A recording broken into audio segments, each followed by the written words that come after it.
And welcome back. Well, in the previous video, if you recall, we pulled our cam out, re-lubed it, reinstalled it, put our cam thrust plate in, and of course the timing components you can see here, which include the phaser, the tensioner, the guide, and went ahead and installed our Melling high volume oil pump while we're here. I figured the next step we would do is finish cleaning up the paint overspray off our gasket surface for our timing cover. And this entire surface you see here, because this is a water outlet / inlet, so it is over here on the other side, but this whole surface to include this peak, this crossover, everything you see me pointing at, this is all gasket sealing surfaces for the timing cover gasket. So we're going to want to go through like we've been doing, a little bit of paper towel and some brake clean, and just getting all the overspray paint cleaned off of these areas. And then we can prep getting our timing cover installed. Now what I'm going to show you here is the timing cover, if you remember, that we took off. I'm going to back you up a little bit and pan you down. And this was the timing cover that we took off of this 2012. Now it's been cleaned up a bit, as much as I could as far as getting the big chunky stuff off. In order to get this to look better, I would have to either pressure wash it or put it inside of a media cabinet and kind of blast it a little bit. But the only problem with doing that is, let me pan you down here a little bit more, I'll bring this up to the camera, is that this surface in here, if you recall, is where your water pump mounts. So this is all gasket sealing surfaces. So when you're cleaning this, you want to make sure that you don't gouge it or scrape it, or basically cause yourself a problem where the gasket for the water pump won't seat and you're going to end up with a leak. Now, seeing as how we're kind of building this motor up, moving in a bit closer, we could use this timing cover. There's nothing wrong with it. The only question I have on it, aside for it being a little dingy, as you saw, and I'll show you this again, is, if you recall in the tear apart video, somebody had put a very thin bead of RTV sealant on this water pump gasket, which is not something you should normally have to do. That gasket on the back of that water pump should crush in place and basically form its seal against the sealing surface. Now, they could have done that just for insurance reasons. And by insurance, I mean just to make 100% sure that they weren't going to have a leak. Or it could have had RTV gasket sealant on it. Maybe they did have a leak and it was their way of fixing it. So if it was or had sealant put on it due to a leak, that could mean there's a potential issue with the mating surface on this timing cover. So with that being said, and again, not saying that there is an issue with it, but with that being said, and seeing that all the work that we're doing to this block thus far, I couldn't bring myself to put this timing cover back on the block. So a little bit of research, a little bit of a spend later. What we have here, I'll show you the part number first before we take it out of the box. Get your pan down here.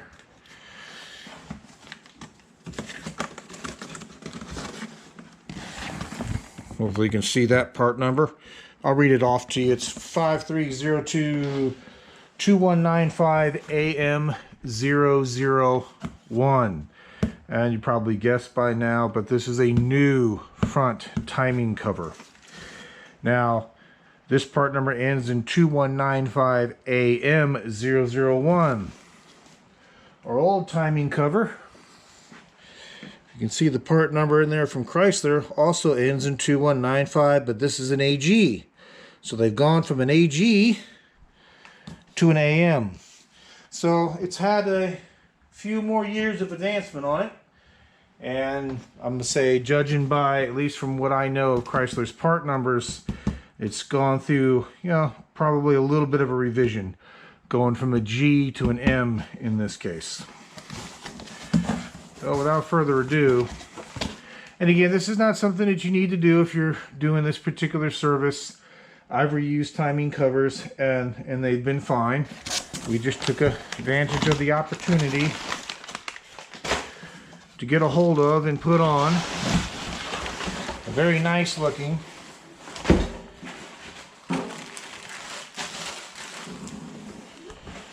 shiny piece of brand new timing cover. I mean, and that looks, oh, that looks gorgeous.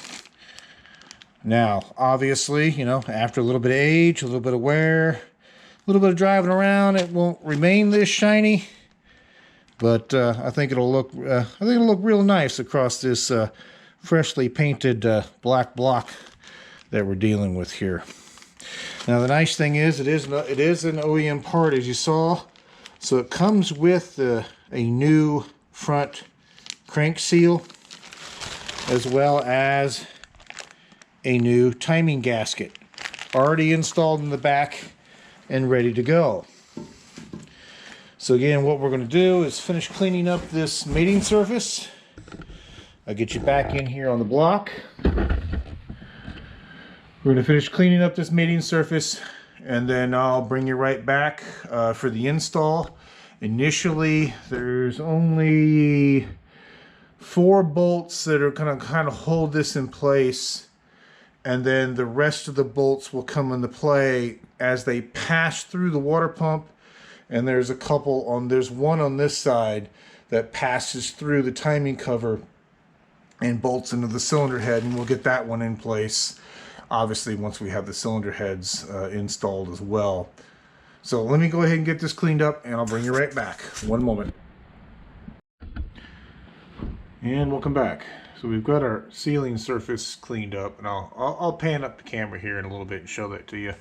But what we're working on right now is just getting this key polished up a little bit and getting it installed onto the crank and making sure that it's seated down far enough and engaged far enough so that it's, you know, flat with the front, so we don't have an issue putting our crank bolt in, and that it engages everything correctly. And the reason why I'm doing this now is that once we put that timing cover in, that timing cover comes out a pretty good distance and eats up access to a lot of where this additional channel was cut, or keyway was cut.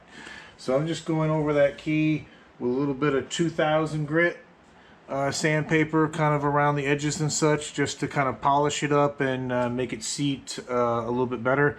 You want them kind of tight, but you know, not overly tight. You want to be able to kind of get these things back out again if you need to. So it's just about there. It looks like it's, you know, nice and even with the front of the crank at this point. I might concentrate on just kind of filing maybe this end down just a little bit more. Even if it's not flat, and even if it's recessed in just a little bit, that would be fine with me, because you still have this entire key, which is what, you know, the hub is going to grab onto. And if this is indented in just a little bit, again, it's fine with me, because it'll help with our clearance when we put our crank bolt in, so, you know, it doesn't hit this surface of this key before it hits the face of the crank. So I'm going to continue to kind of buff on this a little bit, and then I'll bring you back. One moment. Oh, and I'm just going to tap it in place with a brass punch, you know, once we're ready, just to make sure that we don't damage or flatten it in any way, or cause any type of burr that would give us an issue putting the pulley hub on later. So I'm going to concentrate on this, and I'll bring you right back. One moment.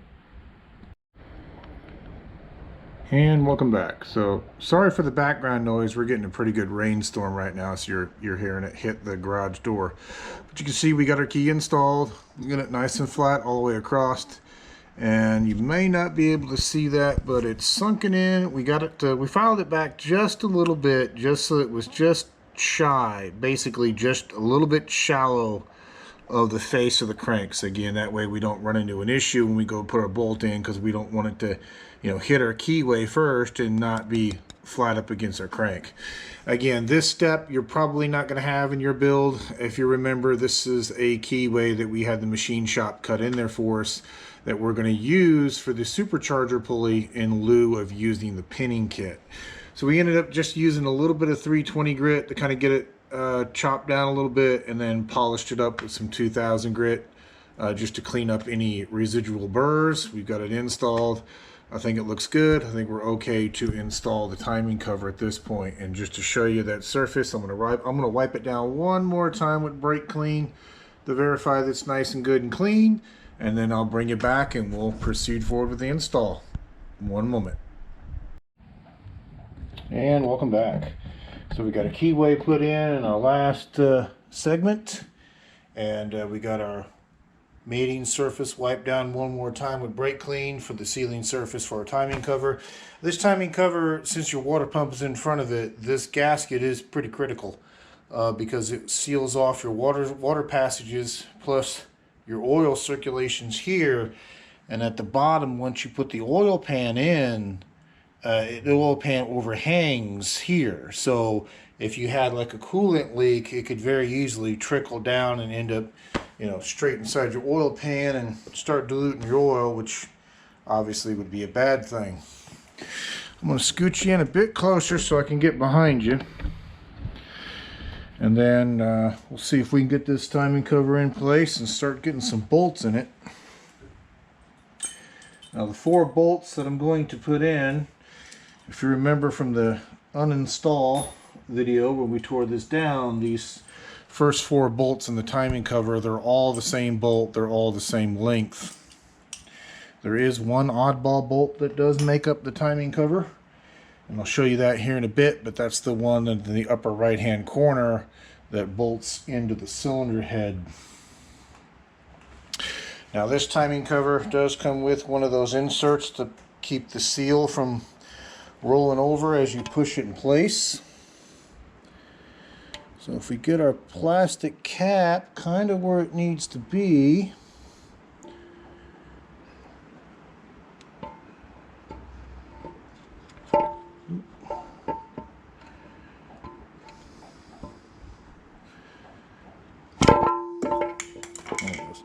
yeah, that plastic cap isn't actually, it's not necessarily needed, because you can see that the amount of space that's around that crank. And I did take an oiling can. There we go. We're on our dowel pins. Bit cumbersome to do. We're on our, you can see, like I said, you can see the space in here between the cranks, so you're not necessarily going to roll the lip on that. That plastic cap is, you know, there to help protect the seal, I think mainly during installation and in shipment. There we go. So there's one. Number 2 is down here in this corner.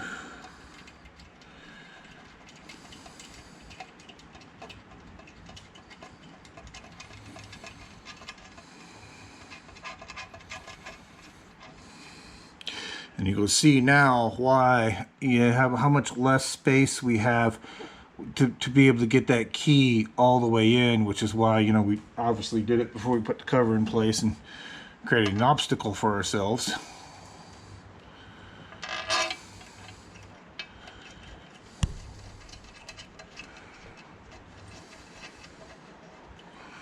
Three, and then 4 is up here in this corner.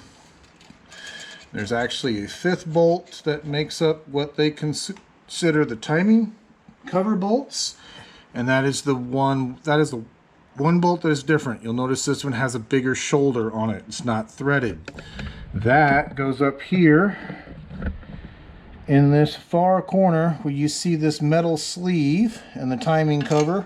It eventually will go into there and it will bolt into the cylinder head, which is not currently in place. So we'll do that bolt obviously after we have the cylinders in place. Now what we'll also do once we get these initial 4 bolts installed, I'm debating on if I want to put the water, probably not. I was debating if I wanted to put the water pump in next. because part of what secures this timing cover are some of the through bolts that go through the water pump. But having the water pump on the front of the engine means it's going to have a pulley sticking out, and that's going to eat up some of the space that we have to kind of manipulate the block when we get it in there. So what we may do is, because this will be secured on the right hand side to this cylinder head when the cylinder head goes in, which will help draw everything together. And that's how we pulled it out. That's how I normally pull these out and put these in, is without the water pump, and normally I'll wait till they're in the vehicle to put the water pump in. So we may do that in this case. I do like the look of this timing cover, I've got to admit. Now, just for some extra support, and we'll obviously have to take it out, but we could put another one of these bolts. This bolt right here actually passes through the lower radiator hose hookup for the water pump before it goes into the timing case, so it's actually longer. But I have some spare of these 4 bolts here. For some extra stability, we could put another bolt in this corner and then just take it out once we have the block reinstalled, you know, into the vehicle.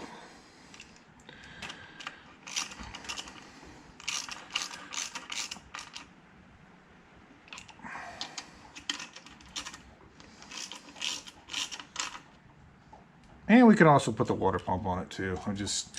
I'm not sure if I want to put the water pump on it either out of the vehicle or in the vehicle. I will get these bolts torqued down to what they list from the factory.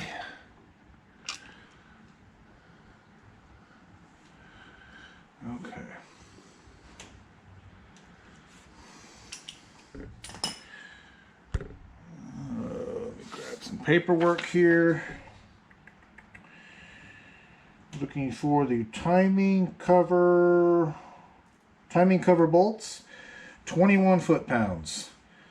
So at least initially these 4, this one here, here, here, and here, since they don't go into the cylinder head, are 21 foot-pounds according to this chart.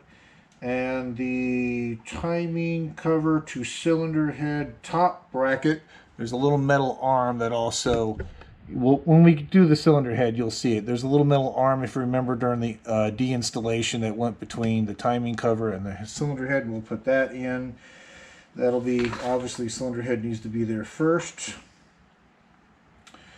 So cylinder head, top cover, and so yeah, 21 foot-pounds it looks like for these bolts. And like I said, I'm going to grab a spare bolt, which should be one of these right here.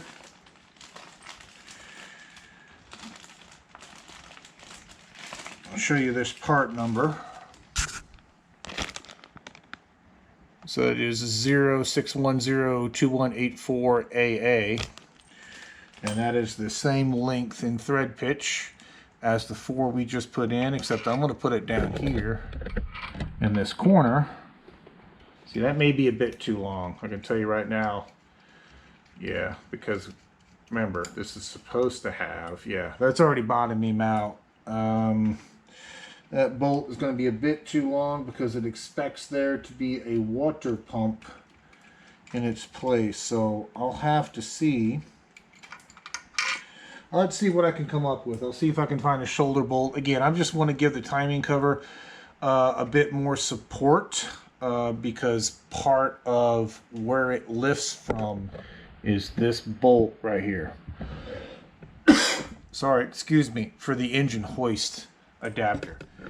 It may be good enough, to be honest with you, because like I said, once we get the cylinder heads in, it's going to be bolted to the cylinder head on the right hand side here, aka the driver's side, or I should say left hand side of the vehicle, and we should be okay. I'll debate about it a bit more.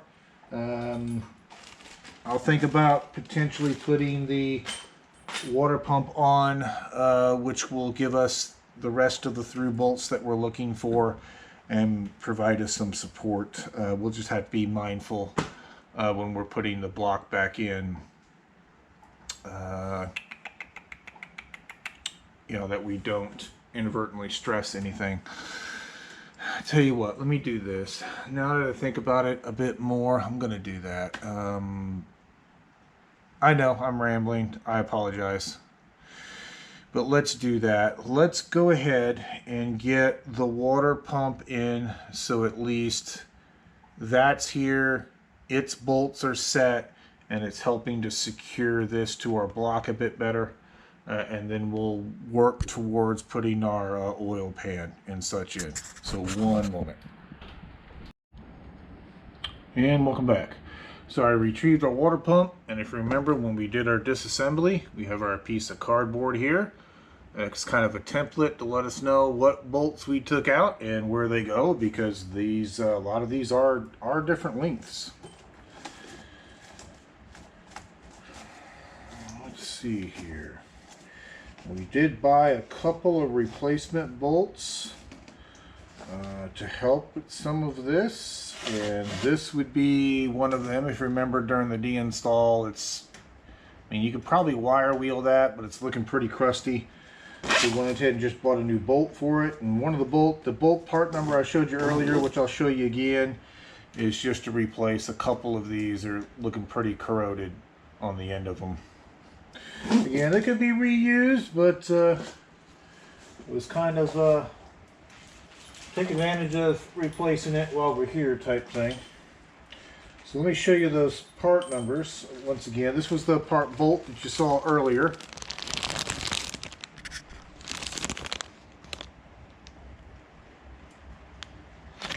And that is for this bolt, which I'll show you where that goes when we get to it.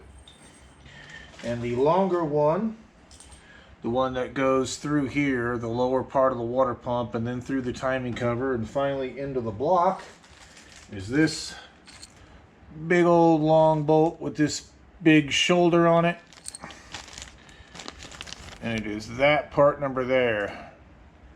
And that is the one, again, that will end up actually going through here once it goes through the bottom part of the water pump first.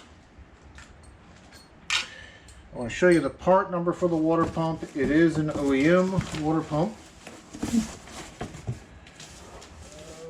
Once I find the sticker,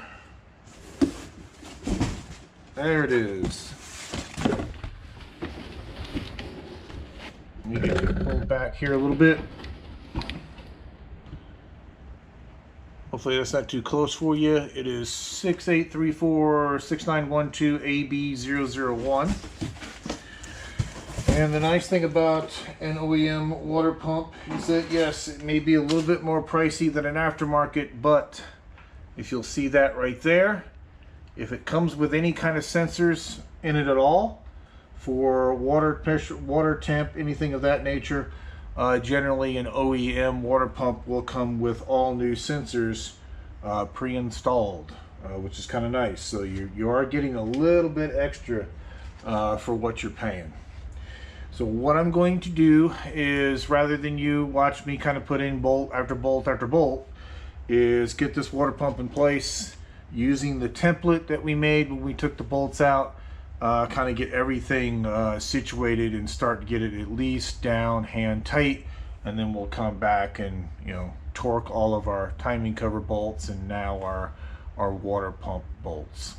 So again, you're not missing anything by me not recording it. It's going to be literally holding this up into position like that where it goes, and then putting bolts in based off our template. So let me go ahead and get to work on that, and I'll bring right back. One moment.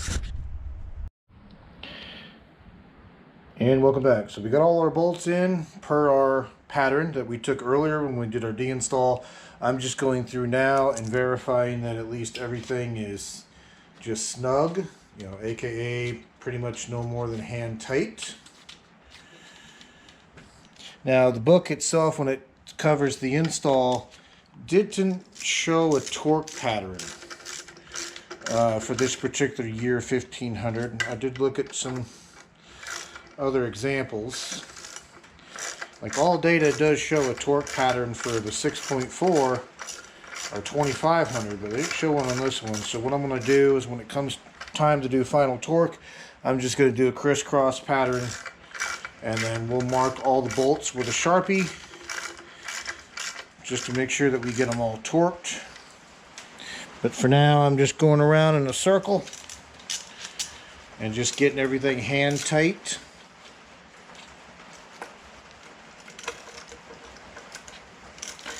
And we did replace a couple of these bolts, as we commented on earlier, just because they were getting pretty corroded.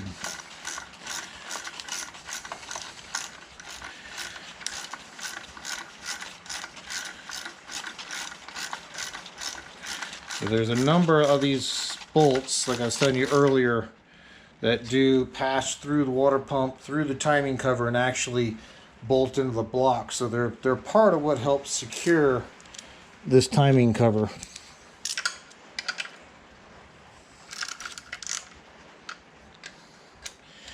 These two bolts you see me here on this, where this lower radiator hose is going to attach. These are the really long ones that I showed you the part number for earlier.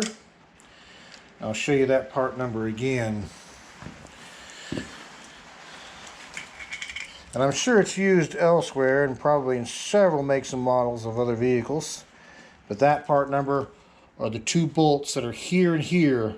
They're the really long ones because they got to pass through this big old bolt boss, through the water pump, through the timing cover, and then they actually bolt into the block. So they require, as you can imagine, pretty good length. Switch out to a deep well to get this bolt right here.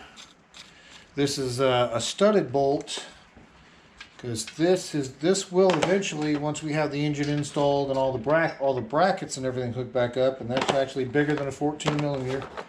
Looks like I need to go get a 15 millimeter deep well, so I'll pause you and bring you back. But the reason why this is studded is that this has a bracket that hangs off of it that holds the front air conditioning hoses in place. So let me go get a 15 millimeter and I'll be right back. One moment. And we're back. So in case you're curious, every bolt, the timing cover bolts, and 99% of the water pump bolts are all 13 millimeter. Then we have this one oddball 15 millimeter here at the top. I guess they felt the need that one needed to be, I don't know, I guess they figured it needed to have a bigger head on it, bigger bolt head on it.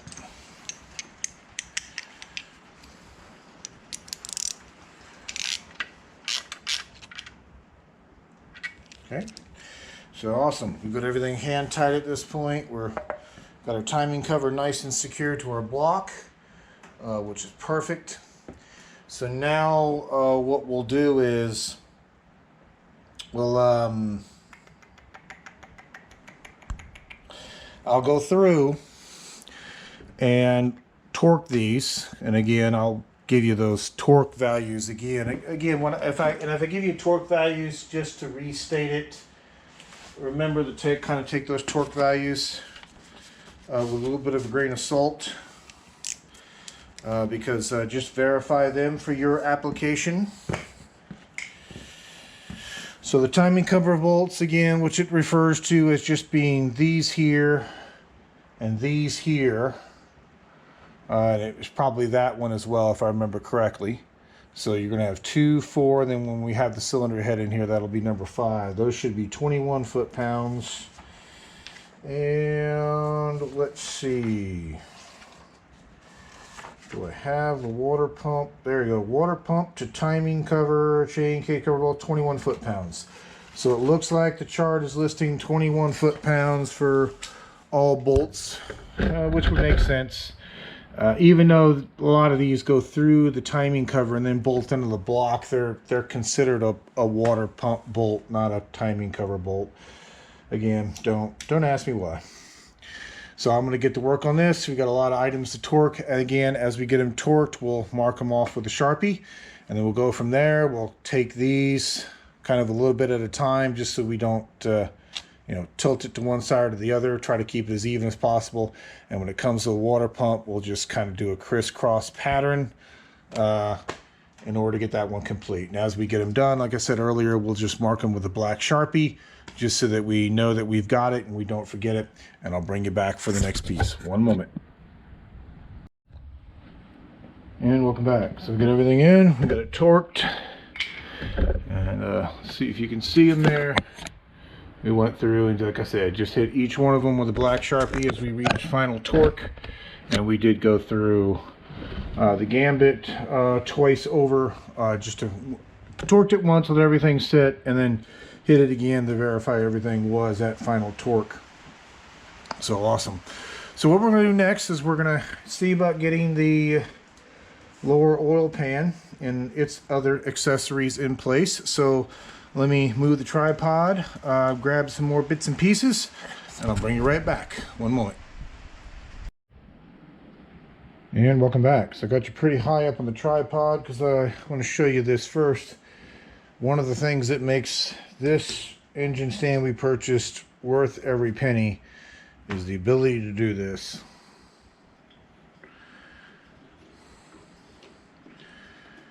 Just be able to turn the crank and be able to turn the block like this. It's worth its weight, let me tell you.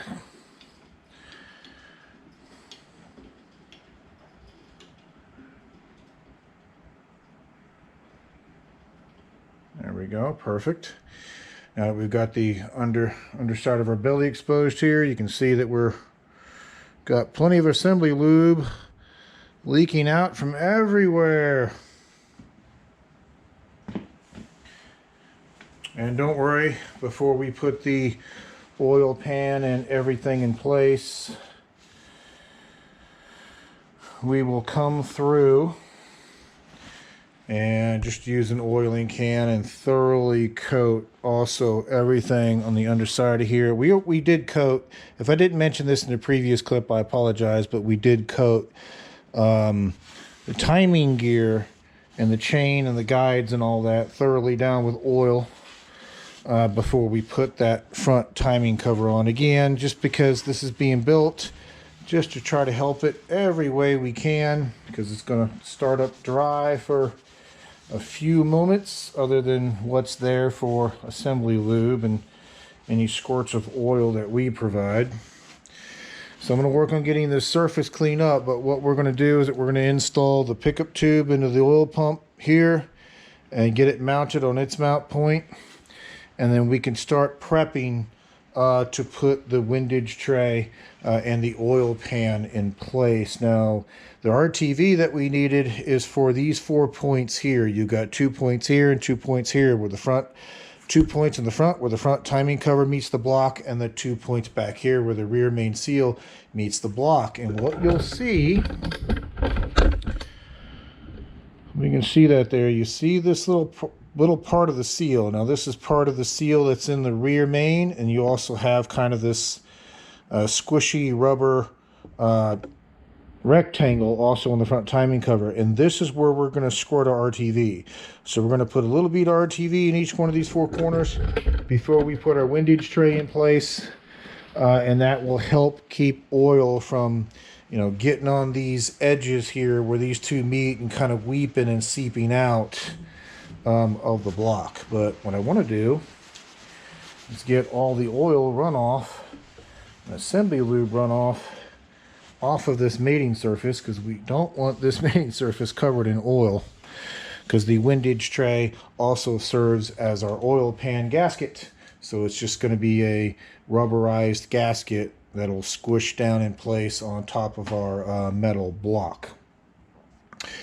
So let me do that. Let me grab the bolts. I have the bolts here. I have the oil pan here. This is going to be an aftermarket oil pan. I'll show you the part number once we install it here. This is going to be a, what was the name of this? The name's not on the pan. I've got the part number on the pan, but the name of it's escaping me. It's the same oil pan replacement that we used on the 2009 that we worked on. So I'm happy with it. I got rid of the OEM pan because it was looking pretty cruddy and starting to rust and items of that nature. Pickup tube, went ahead and just cleaned off all the silicone. If you remember, it had some silicone debris that was kind of clogging up the very center of this. That's been cleaned out.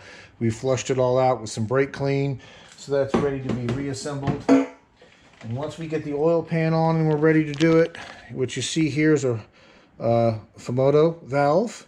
In this case, it's an F106. What we're going to do is replace the drain plug with a spring-loaded drain valve. I use this on the 2500, and it makes oil changes just that much more easier to do, because you're not removing and replacing the drain plug all the time. You really just have to remove a lock clip, flip a spring-loaded lever up, kick it in the open position, drain the oil, kick it back, and it is spring-loaded, and it does have a catch, so it'll help keep it closed so it doesn't vibrate open. But flip it back in a closed position. Put an extra piece of lock on there for, you know, for warm and fuzzy sake, and it does a very, like I said, does a very, very nice job. I've been running one of these for about 3 years on that 2500 that's out there and have no issues with it. So we're going to do the same thing here. Okay, awesome. Let me go grab the windage tray and some silicone, and I'll be right back. One moment. And welcome back. So I just have the windage tray / oil pan gasket just sitting up on here. We haven't done anything with the RTV yet. But the 4 beads of RTV they're referring to is going to kind of match up to the 4 corners on this gasket. On this side, right about where you see this kind of checkered pattern sitting in all 4 corners. So when you put your bead in here and this gets kind of pressed in place, it kind of lines up with where this checker pattern is and kind of ends up embedded in it. At least in my experience, that's kind of where it usually ends up. Now this is it's a factory windage tray. Again, it's a windage tray and oil pan gasket all rolled into one. And in case you're curious on that part number,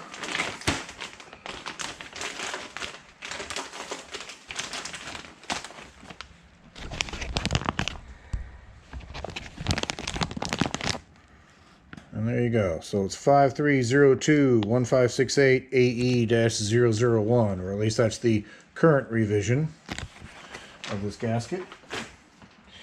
And I did go through, based on the videos on the teardown, and went ahead and marked with the gray Sharpie X's, the one on that side and the 2 you see on this side. That is where the oil pan is a bolt and a stud. Because it has wiring looms underneath and or transmission cooling lines that clip into those studs. I mean, no harm, no foul. If you get the stud in the wrong spot, you can just, you know, easily spin it out, move it over, and spin your bolt back in again. But the first thing, I've got our RTV prepped, ready to go to make our beads. And what I'm using, in case you're curious, is just Permatex Ultra Black. I buy this one mainly because it says it's oil resistant. And considering a lot of what I do is around oil pans and things of that nature, that's why. But like I said earlier, I'm going to grab just a little squirt can and squirt some excess oil into on top of the timing components and things of that nature, because it's kind of a little bit of a Jenga type process. You have to have your windage tray in place before you can bolt down your pickup tube, because the pickup tube bolt down comes through the windage tray, as you can see there, and the pickup tube for the oil, where it goes in the oil pump, plugs into there. So it comes into here, comes outside of the windage tray, and then comes onto there. So you kind of have to put your RTV down, put your windage tray down, kind of let it sit there in place for a little bit, take care of your pickup tube, and then you can finally put your oil pan in place. So it's a little bit of a puzzle. Let me do that. Let me get some brake clean. I want to finish cleaning off the residual oil that's on the block mating surface of where that seal is going to go. And I'm going to get some RTV beads on here. And then we'll set the windage tray in place. And then I'll bring you right back. One moment.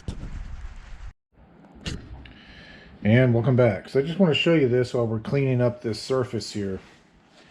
You know, always double check. Always clean, especially when it comes back from processing, things of that nature. That's what come off of these surfaces here. Now they were, to be fair, they were bare and they were exposed, but just wanted to show that to you real quick. That always double check. So I'm going to finish getting this wiped down and bring you back. One moment. And welcome back.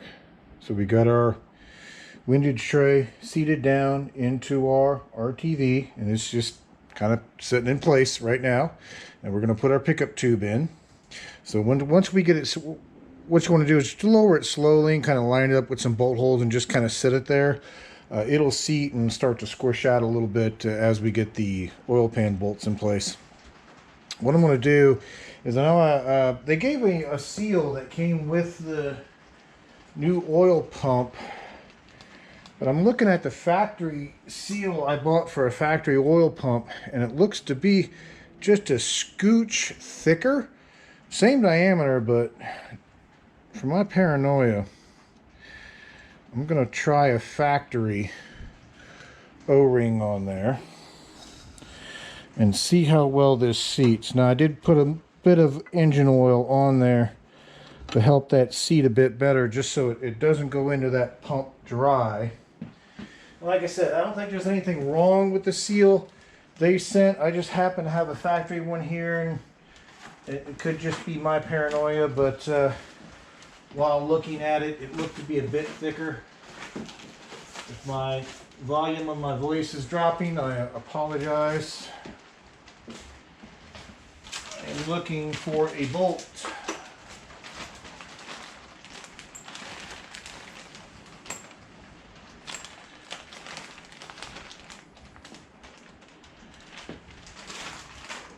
Let's see. There's that one. One moment. There it is. That's what I do. Sorry, I was looking for the pickup bolt. I place it off to the side here. So I'm just going to go over here and rock this thing ever so gently and see if we can get it to seat.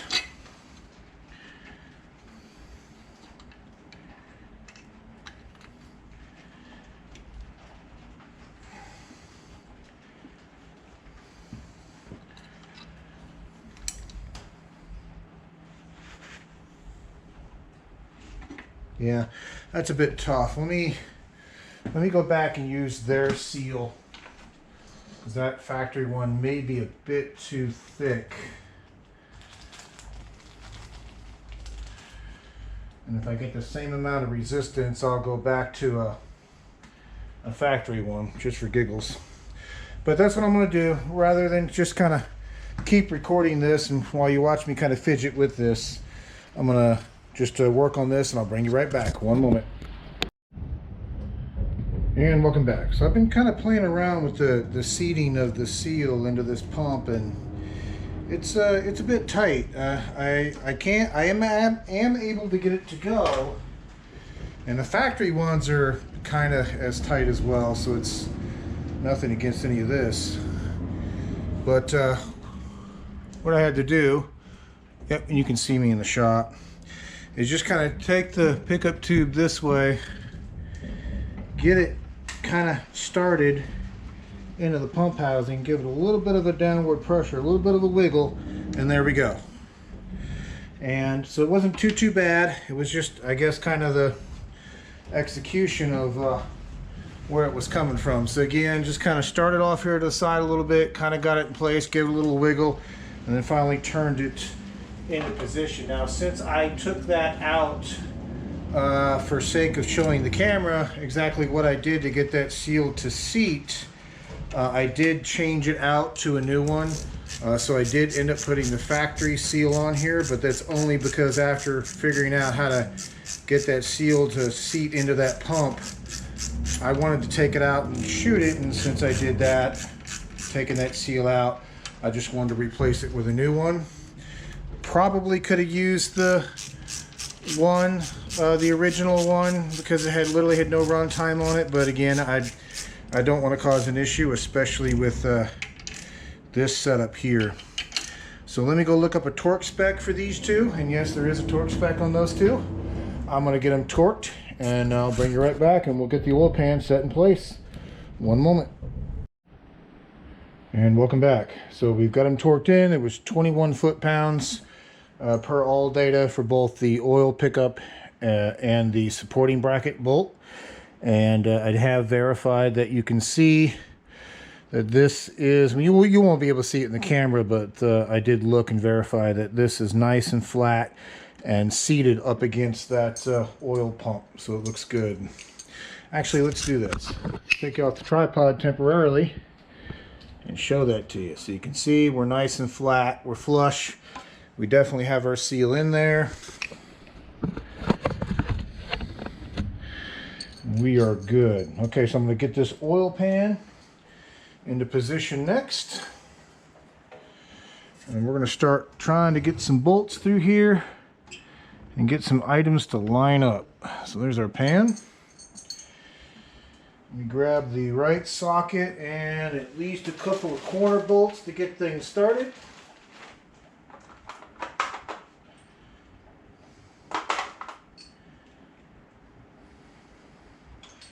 And I think once we have this oil pan on here, it'll be a good stopping point at this point in the video, because this RGV is going to need time to set up.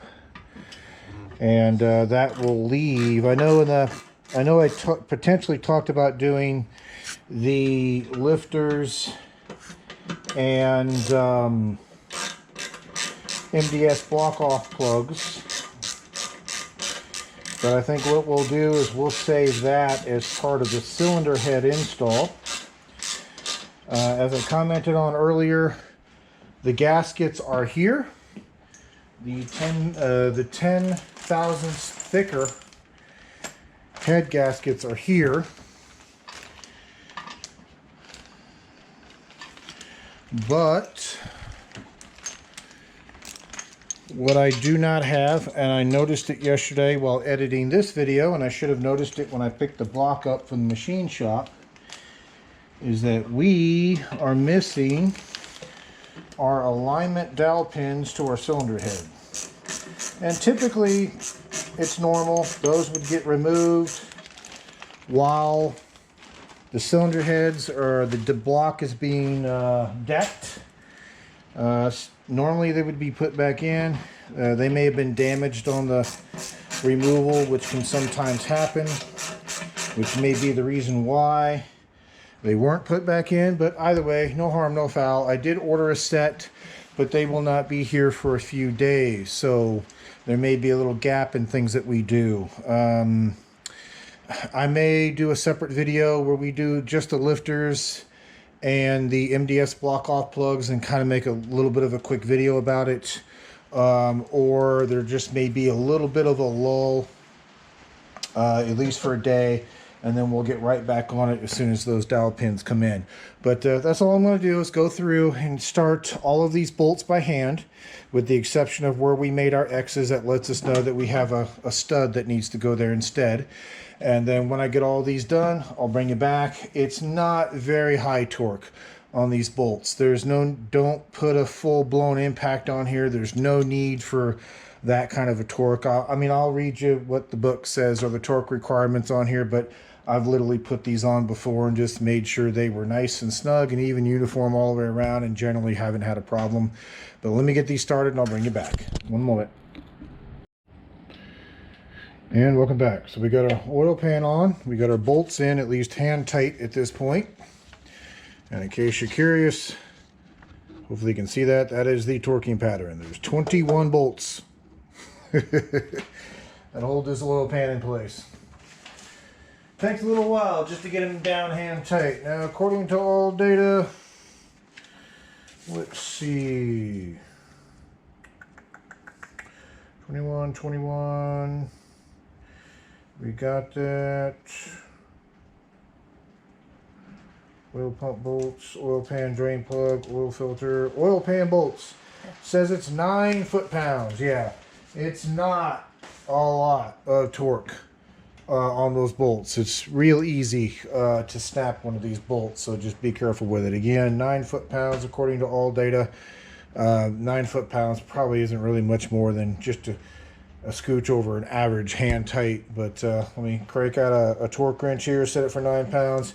We're going to hit all these according to the torque pattern, get them all done. We'll mark them as we do them and make sure we got them all, and then I'll bring you right back. One moment. And welcome back. So we got all our bolts torqued down to 9 foot-pounds per the book. We've got them all marked to let us know that we've hit what we wanted to hit. We've got our studs in, and in this configuration, one stud is longer than the other one. Like the studs, the two studs are the same size, go on the same side of the engine. The one that's the longer stud goes on the opposite side, and it goes on the passenger side. And this is the stud that the transmission cooling line clip pushes down into. So what I did was loosen up our oil pan nut, also off camera. And then what we're going to do is put in our Fumoto valve. I'm probably mispronouncing that, and I do apologize, but once again, there's a particular part number. They make various different configurations of this, like one that has a 90-degree bend to help make draining oil easy. But I find that these work just fine. And it does come with a gasket of its own, and this is that little piece of lock tab I was telling you about. What happens is when you got this valve open, or I'm sorry, if we close it,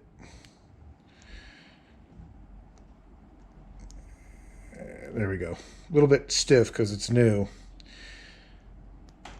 That spring-loaded arm falls down into a catch, so it can't be forcibly opened unless you physically push up on that. But if you wanted extra insurance, that's where you could take their little locking tab here. And you'll notice one side of it's sliced in the center, one side's not. So the side that's sliced is go towards the side with the arm that comes out. And you can just kind of come around it. Probably better to do it on this side like that. And that will keep anybody from trying to push up on that and open that up without first taking the little lock tab off first, in case you need extra warm fuzzy. But these will, provided you buy the right one, make sure you buy the right one for the particular make and model of your vehicle and or thread pitch. And right there is where it's starting to get tight. So what I'm going to do is see if I'm probably going to bring it to where this little metal arm is this way. Now you got enough room to swing it. You can still lift it up and swing it that way and get the oil to drain. You don't want to go too terribly tight, but I may take this about another half turn. You just kind of have to take this one by feel. I'm sure there may be a torque value on the website.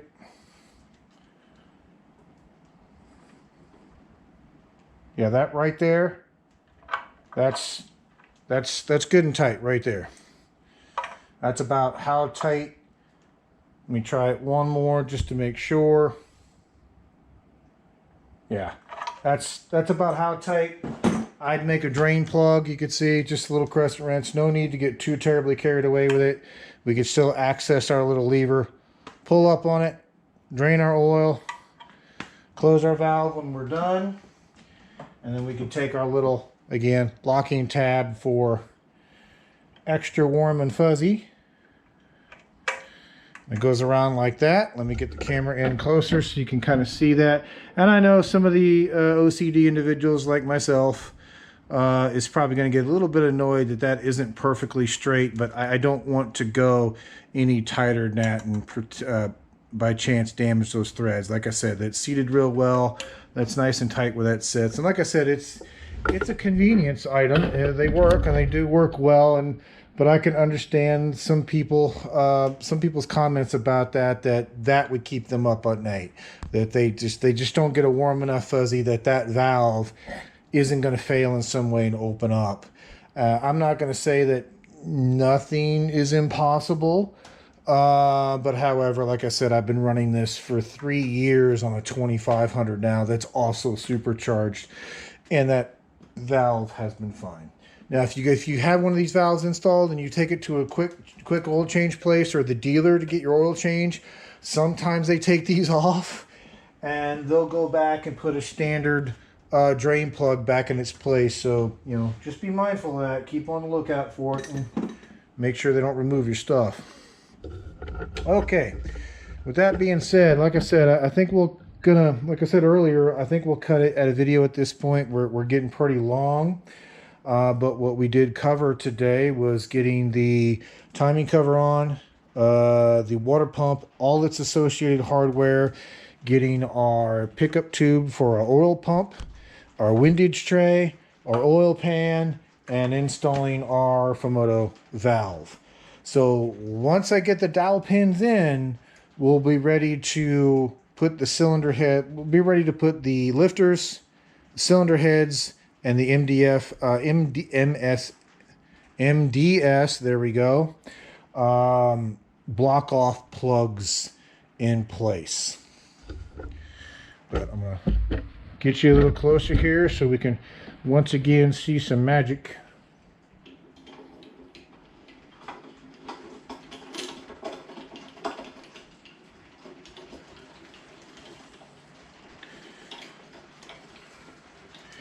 And as I said before, that to me is just, oh, it's worth every penny.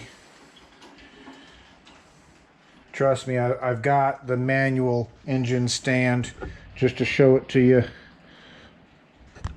Over there in the corner, the little black one you see there, and I used it. Let me tell you, I don't like it too much because it just the big thing with the manual engine stand is it didn't have a bearing here like this one does. So trying to rotate the engine was almost impossible, especially you can see even this one has got a little bit of a lean to it as you get more and more weight on it. But that small black one there, you had to manually lift up on the front of the engine and then pull the pin in the back and to be able to relieve the pressure because it would bind where it would rotate because it didn't have a bearing, and basically pick up the front of the engine, manually rotate it, let the person with the front of the engine kind of gingerly set it back down, and then put your lock key back in. Like I said, they're doable, they work, they're a bit of a pain. Okay, like I said, one last look here. Let's get you backed up. Once again, I apologize. You can probably hear the storm just raging, hitting the garage door here off and on. And again, I think we're getting there. We're getting there piece by piece. We made a lot of good headway today. We got at least the block, at least the lower half of the block somewhat sealed up at this point, and then we'll get the rest of the block sealed up when we get the heads in. But like I said, I've got to wait for the dowel pins to come in to go in the corners. I did research it, and I did see that there are some posts out there where individuals says, well, as long as you can keep the head gasket lined up, you're good to go. And you know what, I'd rather not chance it. I'd rather wait the day or so for the dowel pins to come in and have them there as they're meant to be. But with that being said, if you have already subscribed, I thank you immensely if you've stuck around this much for my rambling, and especially if you haven't subscribed and you've stuck around this much for my rambling. If you haven't subscribed, please consider to do so. We are right on the line of kicking over to 2,000 subscribers, so it'd be very, very, very much appreciative. And I will bring you back for the next one. I'm thinking right now the next one may be a little secret we got for the intake. We got to do some work on the intake that we can go ahead and take care of while we're waiting for our dowel pins to come in, just so we can continue to make progress. But I will bring you back for the next one. Thank you much. Bye.